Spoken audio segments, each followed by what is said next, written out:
همه ما آهنگ رباب جان رو بارها شنیدیم و کل مازندران این آهنگ رو دوست داریم، اما نمیدونیم که این آهنگ فوق‌العاده زیبا برمیگرده به عشق واقعی ربابه و هادی از روستای شیاده بابل. بله، اون آهنگی که کل مازندران زمزمش میکنید، آی رباب جان ته بلاره، شعرهایی بود که هادی برای ربابه سرود و الان هم قبرشون کنار همه. نگاه کنید، ربابه فغانی و اینم آقای هادی موسوی.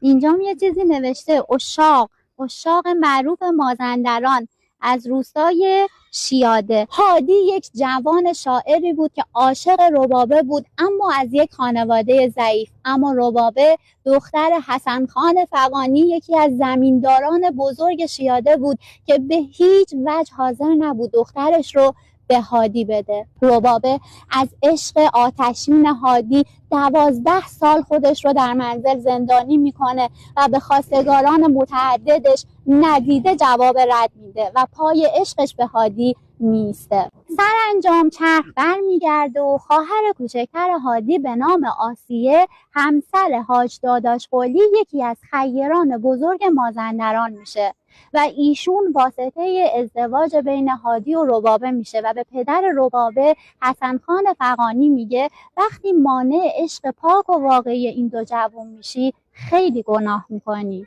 و اینجا بود که این دو عاشق برخلاف لیلی و مجنون و عاشقان دیگه شانس رسیدن به هم رو پیدا میکنن. اما ازدواجشون 8 سال فقط طول کشید و متاسفانه هادی بر اثر حادثه‌ای در جنگل جانشون رو از دست میدن.